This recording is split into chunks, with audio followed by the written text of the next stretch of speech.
Good evening and welcome to Donaldson on Sport's Rugby World Cup Special for 2015. I'm joined here tonight by, on my left, Trey Wells of the Maharangi College First 15 and also plays in the North Harbour Under-18 squad. And on my right, Sami, captain of the Maharangi College Second 15. And we're here this evening to discuss the pinnacle of world rugby. It is the World Cup for 2015. I'll open the questioning up with you, Sami. The opening ceremony, your thoughts? Just didn't watch briefly. it. You didn't watch it, no? Trey, having sweet dreams about the Roosters, was it? I was pretty disappointed. I think it was a bit lacklustre. Our one was a lot better. Yeah, despite the budget, eh? Yeah, I don't know what was happening with theirs, to be honest. You guys dressed up in rugby gear and started doing some traditional English dancing, but I don't know what they were thinking, to be honest. England-Fiji, the opening game. 35-11 in favour of England, the final score. Sami, your thoughts, the England performance? Because that's the kind of the more important one, particularly Fiji being out of the tournament now. I feel like the England performance was a little bit disappointing. They were very, very fortunate to get the bonus point in the end. They were very, very dominated at the slid over late, eh? Yeah, and they were very dominated at the break number. Fiji, they considered so many turnovers. And when England play Australia, it's going to be a dual open side flankers, and they're going to pick England apart, I feel. Yeah. And any star players? I was interested that they picked Farrell ahead of Ford for the Welsh game. What do you think of Ford's performance in that game against Fiji? I thought Ford did enough to be picked, to be honest. I do rate him over Farrell. Yeah. I would have saved Farrell for maybe some of the easier games. Easy, yeah, like Uruguay and whatnot. Yeah, and then moving on, the next night we had probably what's been the most exciting game of the tournament, I think we can agree. Japan slaying South Africa 4 minutes into overtime after the hooter had gone 34-32. Your thoughts on Japan? What happened there? It defies physics, doesn't it? Really? It's not natural. No, someone told me, and I looked it up and I just couldn't believe it. I thought I was still sleeping, to be honest. I was so shocked. The Japanese played brilliantly. Their pace was just, it was up there with world class, and they were just, yeah. Was it a poor South Africa against a good Japan? Was that what we saw? Is that what it was? I saw it as more of a shocked South Africa against South Africa. a really good Japan. They didn't see it coming. Was there a note of arrogance in there, do you think, from the South Africans? Did they think, oh, Japan, is this a joke? Yes and no. I think maybe in their heads, they would have prepared for a less physical game. But the selection, they're their highest capped team in a very long time. That does say that they took Japan slightly more seriously than most did. So I feel like they left too many of their star players out. They left out Dialende and they left out Jesse Creel. Yeah, Creel, they're on fire. Yeah, Probably impact their players. players. Yeah. They went for age over a bit of X factor. That's the one. And well, just in the response to that, of course, South Africa played Samoa recently and absolutely pumped them. They really got up for that. Do you think that's a response to obviously the kind of the shock they had? Did they think, oh, we've really got to get up and make an impact? Was that? They had to be. Yeah, that's it. They came out of the blocks firing. They wanted to send a message to everyone out there that was downing them. Yeah. Repay the South African public. After I apologise to them. That pretty much just about puts them through, doesn't it? Really, you'd imagine that they'd win the rest of their games, would you? Do you boys think, or do you think there's still a challenge to come? I mean, Scotland. I feel like the only one that would challenge them is Scotland. I feel like Samoa's disappointing at the moment. I feel like they really didn't. Maybe they thought they could do what Japan did without trying. Yes, and, maybe they got arrogant. down. Yeah, definitely. I think that the Scots will take it to them, but South Africans will be ready again. So I can't see them getting within 20 points. Yeah, I'd agree with that. And moving on, France-Italy finished 32-10, a victory for France. They're always a dark horse in World Cups, aren't they? They're a bit of an Achilles heel sometimes for the All Blacks. They have been in the past. Yeah, they came into this World Cup in really poor form, to be honest. A lot of people are writing them off. I've read a few articles about a lot of people picking the Italians over the French to proceed into the quarters. But I think they've silenced all the doubters. But saying that, they did have a really average game against the Italians. The only reason the French won was because of the Italians' poor discipline. Mostly, when you have guys, leaders in the team, Castro, Giovanni, guys like that, who are giving away like 3 or 4 penalties and missing multiple tackles, Always going to be a mess. Yeah. Can they win? Can France win? Yes, but I feel like that game, France versus Italy, was pretty much the two most out of form teams in world rugby. like in top tier world rugby coming and against each other, and the game reflected that. I think it was something like 6 penalties to France and then 2 tries, so it was a real mess. Yeah. But they did enough to show that they were actually a threat, and they could be a threat, and they're always a threat against the All Blacks, always a threat when it comes to finals time. They just wake up. Yeah, they do.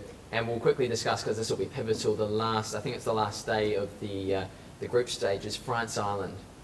Which way can you see that going? Because obviously that's pivotal. We can assume now that the All Blacks will finish first in Pool C. So the runner-up of Pool D will play the All Blacks. I feel like it's going to be an All Blacks France quarter-final with Cardiff again. Will it be a repeat of 2007? I don't think so, but... Well, who's going to be refereeing? Will it be Wayne Barnes? I actually don't know. Any forward passes? Don't bring that up. No. The All Blacks won't lose in Cardiff again to the French, sorry. Yeah. Okay, well, we'll move on to the All Blacks now. Their first game against Argentina. It was really going to be the pool decider, wasn't it? Once they made it through this one. Was it an 18 performance? Because there was a lot of discussion. People were saying it wasn't that flash, a bit of criticism, only 10 points. But we have to acknowledge that Argentina are a world-class side, don't we? Yeah, ever since coming into the Rugby Championship, 2012, they didn't start well. Last year they got a win against Australia, and this year they beat the South Africans in South Africa. So that goes to show you that they're a world-class team now. They are at the top. They cleared out Georgia, didn't they, as well? Yeah, they did beat the Georgia. That was beautiful. Convincingly. But New Zealand didn't play at the level that they could have played at. All in all, I think disciplinary. Yeah, I thought they struggled with their discipline. You look at Richie McCaw, he had a brain melt. And we'll go to that now. Actually, the yellow card, legitimate, on purpose. Oh, of course, but he admitted it. He said it was reflexes, didn't he, after the game? Is that what World Cup's do to you? Is that the World Cup pressure? Because it's only his 3rd yellow card in 143 tests. So that's not much. It's a pretty good ratio. Good record, yeah. And to get it for something that cynical, is that just the pressure of the occasion? Or? I think it's the pressure. He's been in good form this year, but he's still got a lot of pressure on him. He's still got a lot of pressure. Trying to be too involved, maybe? Trying to be too involved, eh? Yeah. Doesn't give up on anything. Sonny Bill Williams. I know Trey's a big fan. I was dubious before the World Cup. I throw my hands up. Very good performance. 2 very good performances. His offloading ability is second to none, really, isn't it? No, yes. There's no one near him, to be honest. Israel Folau gets offloads, but nothing spectacular, I think. Folau's more of a looper of the ball, but Sonny Bill's got that clever flick out the back. Bowden Barrett and Sonny Bill Williams, I don't think they should ever start tests for the All Blacks unless they're against the minnows. Uruguay. I have a question for you. Yeah. Would you start Fekitoa? Would you start Conrad Smith? I feel Fekitoa is really shining. Shining? Really? I think he's shining. I think he looks flat. I think he looks flat, and I think he looks like he's out of ideas, don't you? How many times has he broken the line? How many times did he break the line in that game he played against Namibia? I didn't see the second half, but I saw he looked direct with Sonny Bill Williams, but I'm not sure with Nonu. That's the key though, with Sonny Bill Williams. I think that's so true. I think off of Nonu, it's a different story because Nonu is what Fekitoa will be in a few years' time. So you can't have the same player on the field at the same time. That's why Smith complements Martin Nonu so well. Yes, because he is, he doesn't shine, Conrad Smith. No. He just knows where to be at the right time. Yeah, exactly. That's why they call him the snake. He goes, he slithers in and he gets it done. He finds a way. Gets the job done. I will agree with you on that. It's a question of partnerships, really, isn't it? Because the amount of tests Conrad and Nonu have played together, and then of course Fekitoa has said recently he really looks up to Sonny Bill. Sonny Bill and Fekitoa, I think they are the centres of the future. If Sonny Bill does want to stay, if he goes back on his word about I do think that if he stays, him and Fekitoa will be the centres for the next, probably until the next World Cup. I don't want to scutter, and this is a gripe I've got. He dropped that ball from Sonny Bill. I know he was close to the line. He gets taken off. He's not 5 years old. He knows he's made a mistake. Why do they need to teach him a lesson at that level of rugby? Do you think that's just because every other time he touched the ball in that half, I thought he was electric? The only reason I can see that happening is because at that stage the scoreline was still in favour of Argentina. I think they were still here before, and so that's just them saying we need you to be 100% accurate. But do they need to teach him a lesson? If he did it twice or 3 times, level, I can understand. But yeah, exactly. One time. Is that a little bit critical maybe of Hansen? Who did they bring on to replace him? Beauden Barrett. What did Beauden Barrett do? He made a lot of them. About 4 or 5 tackle busts and 1 line break.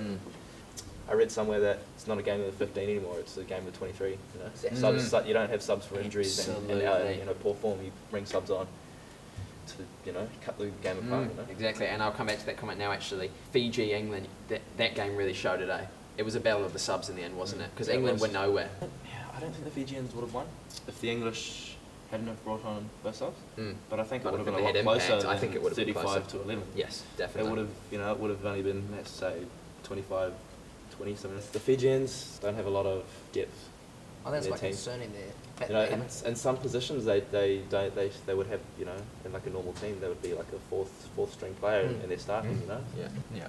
Anyway, we'll go to Scotland, Japan. We'll just quickly touch on that because obviously that was the game that kind of shut Japan back down, unfortunately. Brought them back down to earth. Scotland, an interesting prospect. They should make the quarters quite likely, you'd think. I think they can come up and take on Samoa. I think they can take Samoa. They'll give it to them. Because Samoa's looking very They've got structure. Samoa plays almost like sevens, a bit like the other island teams, Fiji and whatnot. And you'd expect the Scottish to probably win that one, which means they go through the quarters, which is kind of an interesting situation, isn't it? Who would they be playing? They could face Wales. Unless Wales lose more players, I think the Welsh, they just have that experience in the finals. They suffered heartbreak last time. I think they'll be up for it. Unless those Scotland will injuries... struggle. Scotland will struggle once it gets to playoffs, but you never know. Get up for the rivalry. No, I still think the Australians will come through in the pool of death. Australians, you think they'll be tops? I think they'll come first. I can't see. You agree with that? I agree with that. I think Wales will get through as well now. Australia, Wales. English in trouble. I wouldn't write them off just yet, but I'm certainly picking the Welsh to go through. New Zealand, Namibia, that was obviously New Zealand's second game. Would you guys call it a B team? It was missing the big names. It was a New Zealand B team. The rest of the world, it was an A team. They were missing their players like Ben Smith, missing their safe players, the players that continually just... They just Aaron bring Smith their accuracy. Conrad, They played X Factor over a bit of safety, Ben Smith on the bench coming off, he's an electric player, but they had Sonny Bill and Fikitara in the centres, which is pretty interesting, two massive men. They work quite well together, but I feel like Colin Slade, he tried to overplay his hand. He's a safe player, but I think he tried to play X Factor. All his kicks were very misdirected. Yeah. Barrett's kicking, does that concern you? He hacks at it like he's cutting a piece of cheese with an axe. He's not looking too flat. He really slices he does. He's got a lot of hook, too much hook, I'd still be trusting Carter with that. Definitely. Carter, in my eyes, is still the best 10 in the world. But you can't go wrong with putting Barrett on the bench. No. He's just been... But what I think is Carter's an 80-minute player again, I don't think he's that 60-minute player that he used to be for the last few years when he's been battling with injury where he had to come off for 60, 65 minutes. Barrett would come on, light the game up. But I think now Barrett will come on at fullback or possibly replace one of the wingers and drop into fullback and light it up from the back. So in the situation that if Dan Carter do get injured, we pray this time he's fine. I think you've jinxed it. Yeah, I think I've jinxed it now, commentators guys. But touch wood. If he does, Slade's got to come on and fly half, and he has to kick, doesn't he? He has to kick, surely. If Barrett's on at fullback, for example, you can't start Barrett at fullback. You have to have Ben Smith at fullback, and then I think you have to have Barrett at 10. Yeah, that's the dilemma. I know that goal kicking is poor, but Slade, he's really not. He's not a big games. Big games can be won. It's not the NFL. It's not the NFL. Though, we can't just bring on a kicker. You don't want a kicking for team. goal kicking purposes. That would be a good prospect because otherwise we just have Carter and Slade just sitting on the bleachers, and I don't think Slade will be playing in any of the big games. Quarters possibly if they get an easier match, but I can't see that happening. No, well, Italy's not making it through. It's France and Ireland, isn't it? I think Colin Slade's last game will be against Tongan. And we'll go through now we're starting 15 together for the All Blacks. Who you guys think? So front row? I think you have to start Tony Wilcock still. Tony Wilcock? I feel like I'd agree with that. He's still good. It has to be Dane Coles. There's no question about that. Absolutely no question. And I like Charlie Faumuina. But he's not fit enough. He's not a starter. No. I think he comes on at the 60th. We seem to know who our bench players are. I think our bench players are picked. Definitely. So is it one of the Franks brothers then, is it? Or are we looking at... Owen Franks. You cannot look past Brody Retallick. You cannot look past the goal Brody Retallick. Sam Whitelock has to be in that line out too. Romano's looking alright, but nowhere near as good as It's got to be Retallick. He'll be on the bench. He will be on the bench. The flankers... I feel like Kano's disappointing. Here's the interesting one for me.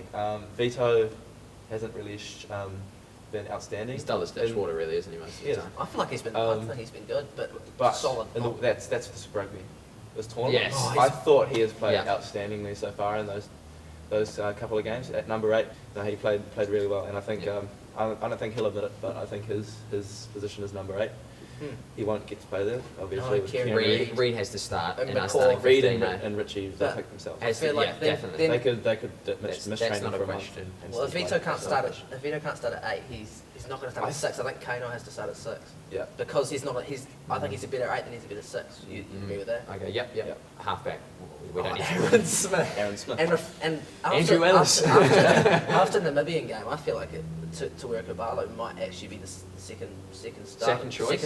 I thought Perenara was he was lacking. He was shorter. I think he's shaky as well in big games. I just have images of him coming on and knocking on the ball. Is it because he only gets 11 minutes a game? He seems to only get 10 or 11, and that's not going to help. But that just shows you how, in the regard that Steve Hansen holds Aaron Smith, he is, in my eyes, I think in most people's eyes, he's the best halfback in the world. Definitely. And I think he has the potential to become one of the greatest. Yeah. Fly half, for me, it's got to be Dan Carter. Yeah. Start of the year, I heard a lot of talk on social media. It's a Roger Federer situation, really, isn't it? Yeah, they talk about he's an old man, he's exactly. he's He getting can't injured. miss off the tee though at the moment. He's spot on. Yes. He's up there with Bigger at the moment. No one's he's not missing. Very sharp. 11. When Naholo comes back, Savia and Naholo could be fighting for that spot, because I feel like Savia's got the X factor. Yeah. You can't ride for a guy who scored 32 test tries and he's in his third year of international test footy. With Naholo coming back with that X factor, we saw him in the Super Rugby, how good he was. He was winger of the tournament competition, and I think I would have rated Milner Scudder on par with Ben Smith. Well, Scudder has to play at 14. He does. There's no argument Scudder about puts that. himself. Ben Smith is not a wing. No, Ben Smith has to start at fullback. Yeah. Centres. And then we go 12 and 13. We know who that is. It's not and Conrad Smith. As good as Sonny Bill's been, and it's the impact thing, isn't it? Yeah, it's the impact thing. Sonny Bill is off the bench for mine. Yeah. If you only have one centre off the bench out of but you have to remember that Sonny Bill can cover on the wing. Yes. So you would have him on Fekitoa on the bench? Yeah, that's true. Yeah. I think I would. Yeah. Sonny Bill's game's developing. We even saw him throwing a nice little kick that touched quite well. He just settled the play down. Yeah. And I think that's something he's probably bringing to his game that he didn't have last World Cup. I remember Martin Onu a few years ago. If he touched the ball with his foot, I think he was brought off instantly. But now he's one of, I would say he's probably of the world class centres, he's probably one of the better kickers. So, he's the man you would trust with one of those clearing putts. You've seen his boot is up there. Distance-wise with, Israel Dag. I think Sonny Bill's, he was lucky to get into the team, but I think that the coaches knew. They knew what he would bring. They know what he's about. They were with him 24/7. They've been around him for the last year.